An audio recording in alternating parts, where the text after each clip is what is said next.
Hello Math 122. In this video we're covering section 6.2 on antiderivatives and a new topic called the indefinite integral.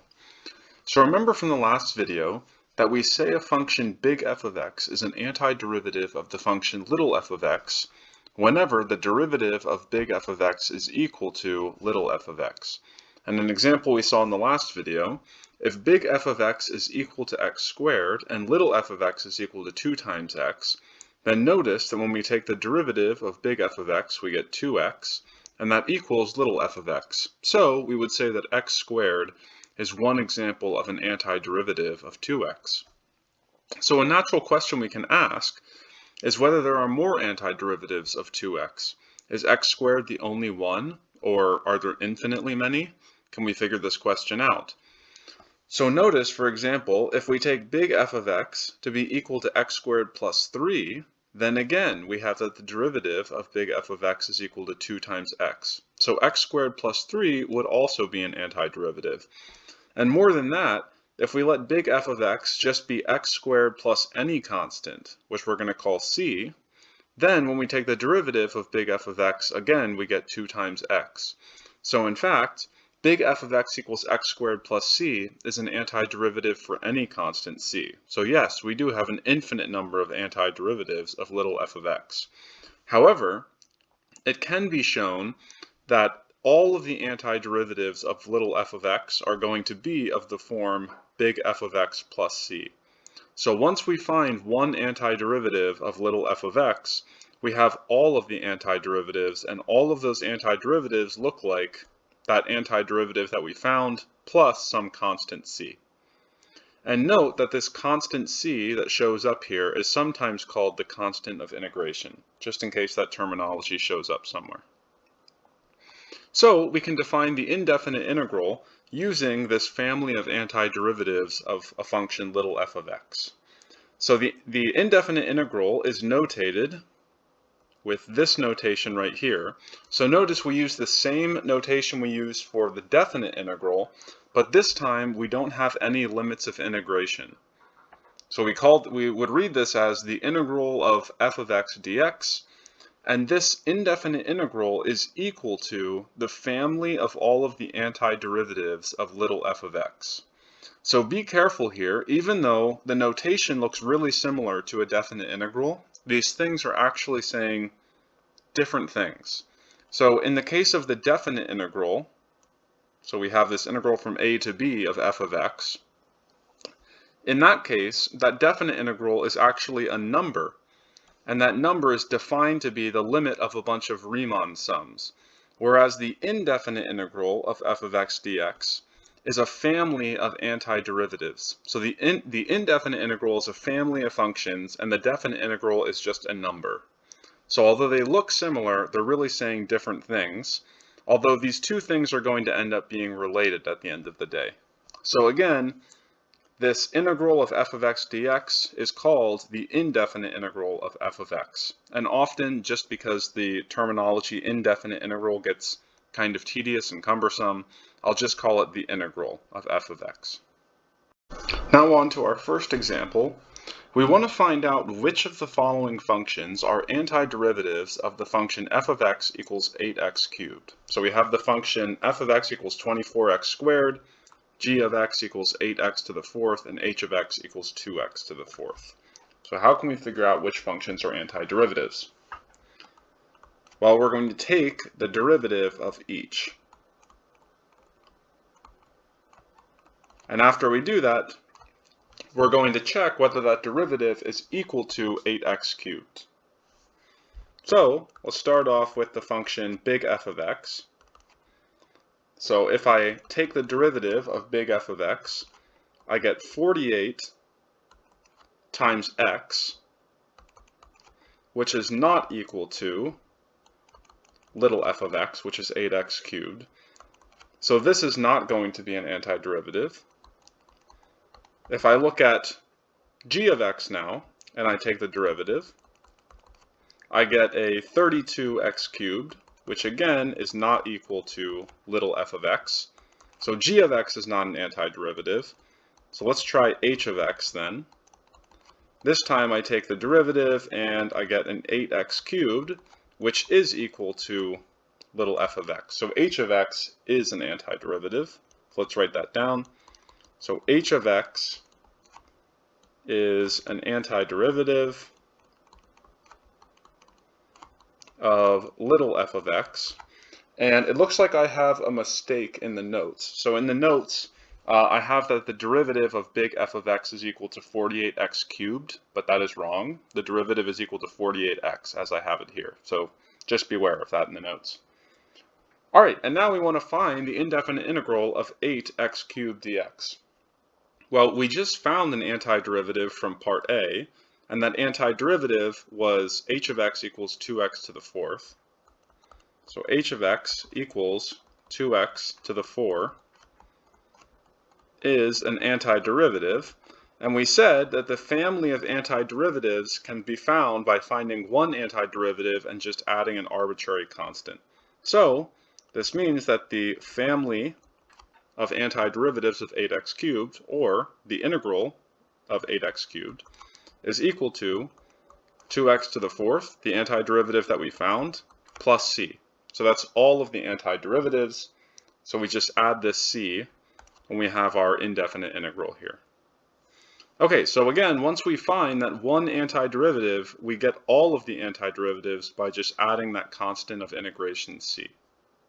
In this next section, we're going to try to find some antiderivatives for some different functions. So generally, finding antiderivatives is going to be more difficult than finding derivatives. It's similar to the fact that finding a square root of just an arbitrary integer that I would give to you is often more difficult than it is to square an integer that I gave to you. If I give you an integer to square, then you just take that integer and multiply it by itself. And you can do that for any integer. It's not very complicated. But if you have to find the square root, most of the time you have to get out a calculator, and the calculator will approximate it. In the same way, finding antiderivatives is often going to be more difficult than finding derivatives.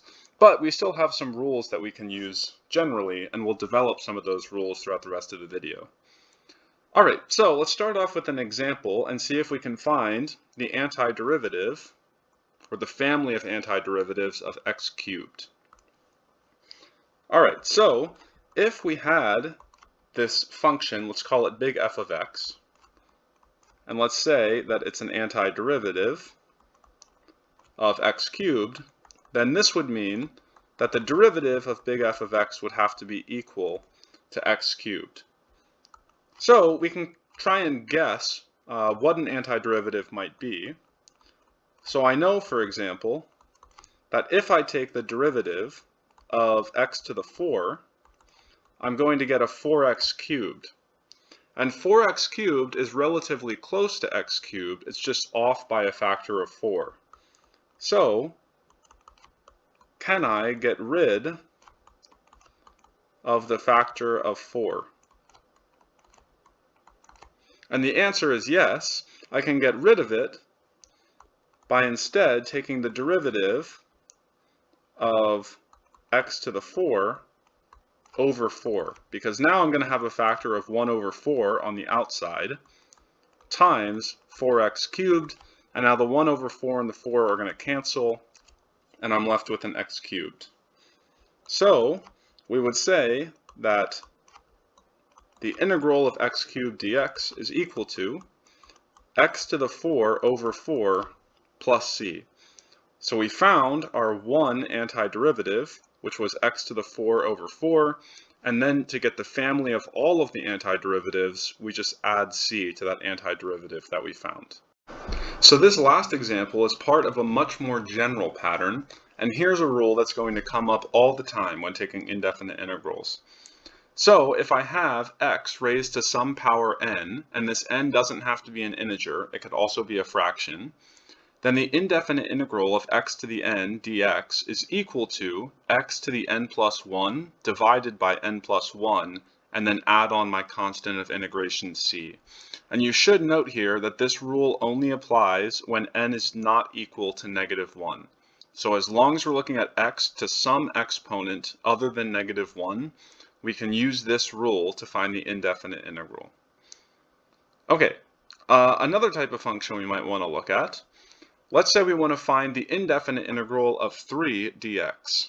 So in this case, notice that if I take the derivative of 3 times x, this is going to give me 3. So 3 times x is an example of an antiderivative of just 3, the constant, and therefore the indefinite integral of 3 dx is equal to 3x plus c. And again, this is an example of a much more general pattern that shows up. So here's another rule for finding antiderivatives. I can have, if k is a constant, then the integral of that constant dx is just equal to the constant times x plus c.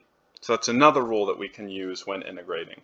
So let's put both of these rules together and try and find the indefinite integral of 3x plus x squared dx. All right, so in this case, I know that x squared over 2 is an antiderivative of x. So that's using the first rule, taking the indefinite integral of x to the n for some exponent. And I also have that x cubed over 3 is an antiderivative of x squared. So using these two pieces of information, at least for now, let's just take a guess and try and figure out what this indefinite integral is going to be. So let's guess that our antiderivative would be 3 times x squared over 2, so that's coming from the 3x term, plus x cubed over 3 plus c. So does this work? Well, let's check and take the derivative of big F of x. So if I take the derivative, then I'm going to get a 3 times the derivative of x squared over 2 plus the derivative of x cubed over 3, and now the c that I added on is just going to cancel. It's going to be 0. And this is equal to 3 times x plus x squared, which is exactly what we want. So our guess was correct, and we can say that the integral of 3x plus x squared dx is equal to 3 times x squared over 2 plus x cubed over 3 plus c. So this would be our final answer. So we could make this previous example that we did a little bit easier if we had some of these properties that we can use for indefinite integrals. So there are two that you should know. The first one says that indefinite integrals can be split over sums or differences. So if I have the integral of f of x plus or minus g of x, I can break that into the integral of f of x plus or minus the integral of g of x. And notice we could do this for derivatives too. So derivatives would split up over sums. And we also have that the indefinite integral of c, where c is a constant, times f of x is equal to c times the indefinite integral of f of x. So this tells us that we can take constants, or at least constant multiples, and pull them out of integrals. And again, this was another property that we had for derivatives. We can pull constant multiples out of derivatives when calculating. So let's put some of these rules to the test, and let's find the indefinite integral of x to the 5th dx. So in this case, the indefinite integral of x to the 5th dx, to find this indefinite integral, we're just going to use the rule that we have for the indefinite integral of x to the n for any n. So this is going to be x to the 5 plus 1 over 5 plus 1 plus c, because that's what our rule tells us to do. And this is just x to the 6 over 6 plus c. So this one's not too bad. Okay, let's look at the integral of 12 times x cubed dx. So in this case, I notice that I have this constant multiple 12 in front of the x cubed. So I'm going to use this integral property that we just talked about to pull that 12 out of the integral. So I get 12 times the integral of x cubed dx. And now I can take the integral of x cubed by using that x to the n rule that we had from before. So 12 times x to the 3 plus 1 over 3 plus 1 plus c, and this is just equal to 3 times x to the 4 plus c. All right, and finally, the most complicated of these three, let's say we want to take the integral of q cubed minus 6q squared dq.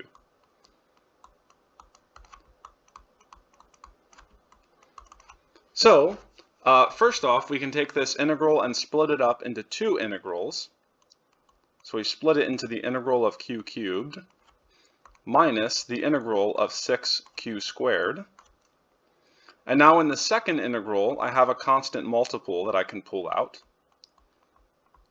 So we get a 6 times the integral of q squared dq. And now I can take both of these integrals by using that x to the n rule that we have. So this gives me a q to the 4 over 4 minus a 6 times q cubed over 3, and I add on my constant of integration c at the end. So remember, for these indefinite integrals, you always have to add this constant c at the end. If you end up taking an indefinite integral and splitting it into multiple different parts, just worry about adding the c at the end when you're done integrating all of the different parts. You don't need to add a c for each part. All right, and then we can simplify a little bit, and we get q to the 4 over 4 minus 2q cubed plus c. So this would be our answer. So at this point, using only the rules that we've talked about, we can already take the antiderivative of any polynomial function just by splitting up the integral over sums and pulling out constant multiples, and then using our x to the n rule. But we also have some more antiderivative rules that we can use. So here's another one that's going to show up pretty frequently. If I have 1 over x and I want to take the antiderivative is going to be equal to the natural log of the absolute value of x plus our constant of integration c. So remember that rule we had for powers of x, so the integral of x to the n dx was equal to x to the n plus 1 over n plus 1 plus c. This rule only applied when n was not equal to -1. And now this new rule tells us what to do when n is equal to -1. So when we have 1 over x, our antiderivative is going to be the natural log of the absolute value of x plus c. So that's another rule to have in your back pocket. All right, and then the last rule that we're going to talk about, at least in this video, we can also look at the definite integral of an exponential function. So the definite integral of e to the k times x, where k is a constant, is going to be equal to 1 over k times e to the k times x plus c. All right, so let's put both of these rules to work now. So in the first example, we want to find the integral of 8x cubed plus 1 over x dx. So we have the integral of 8x cubed plus 1 over x dx, and the first thing that I see is that I can split this into two integrals over the sum. So I have the integral of 8x cubed dx plus the integral of 1 over x dx. And now in this first integral, I have a constant multiple 8, so that can get pulled out of the integral. And now I have 8x cubed dx plus the integral of 1 over x dx. And now the integral of x cubed is going to be x to the 4 over 4 plus c, but we'll add on that c at the end. And then the integral of 1 over x, which we just found out is the natural log of the absolute value of x. And now I'm going to add my c, and I'll simplify this a bit. We get a 2x to the 4th plus a natural log of the absolute value of x plus c. And this would be our final answer. All right, and then another example. Let's say we have the integral of 12 times e to the 0.2t, and we want to solve this. So the first thing that I notice is that I have a constant multiple of 12 that I can pull out of the integral. So I get a 12 times the integral of e to the 0.2t dt. And now I can use the rule that we have for exponential functions. And this is going to give me a 12 times 1 over k, which in this example is 0.2, times e to the kt. And I have my plus c at the end. And if I simplify this, this gives me a 60 times e to the 0.2t plus c. And this would be our final answer for this indefinite integral. Finally, in the last couple of examples for this video, I'm going to show you a couple of examples that would require a bit more work, just so you can see them. These examples are a bit more complicated, and I took them off of the review sheet that's now on Blackboard. So you can look at that review sheet and the answers if you want some more practice. All right, so in this first example, we want to find the indefinite integral of 1 over x plus 1 over x squared plus 1 over x cubed.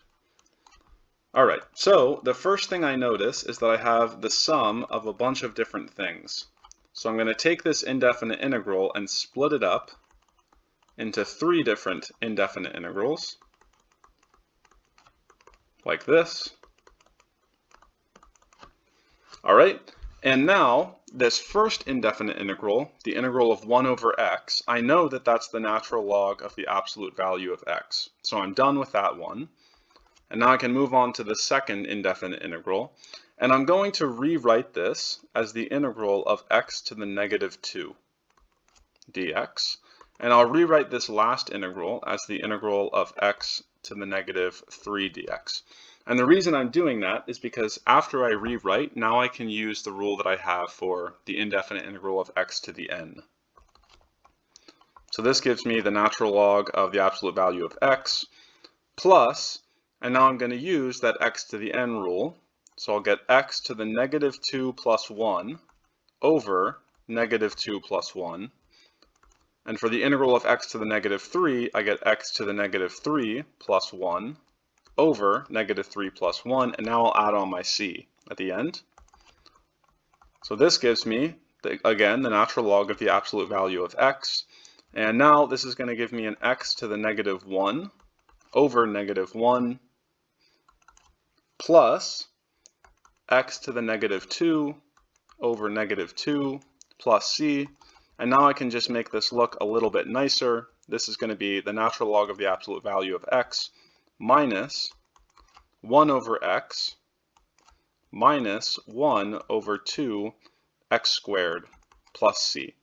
So I just took those expressions, those fractions from the previous line, and rewrote them, making the exponents for x positive as opposed to negative by moving them to the denominator. All right, in the second example, I want to calculate the integral of x squared plus the square root of x over x. So let's see if we can do that. All right, so the first thing I want to do is make the integrand of this indefinite integral look a little bit simpler. So I notice that I can divide x squared by x, and I can also divide the square root of x by x. So I'll get an x squared over x plus the square root of x over x dx. And I can make this look a little bit nicer. So x squared over x just gives me an x. And the square root of x over x is going to give me an x to the negative 1/2. And from here, I can break this integral up into 2 parts. So I have the integral of x dx plus the integral of x to the negative 1/2 dx. And now I'll calculate both of these indefinite integrals. So the integral of x is just going to be x squared over 2 using our x to the n rule. And the integral of x to the negative 1/2 is going to give me an x to the negative 1/2 plus 1 over negative 1/2 plus 1. And now I'll add on my c. So again, I just used that x to the n rule that we had from before. And now I'll make things look a little bit nicer. So x to the negative 1/2 plus 1 just gives me an x to the 1/2. And negative 1/2 plus 1 gives me a 1/2 on the bottom. And finally, I will rewrite that as x squared over 2 plus 2 times the square root of x plus c. And this would be our final answer here. So in both of these examples, one of the key ideas is that sometimes it's beneficial to rewrite the function on the inside of the integral. so that you can put it into a form that allows you to use the rules that we've discussed throughout this video.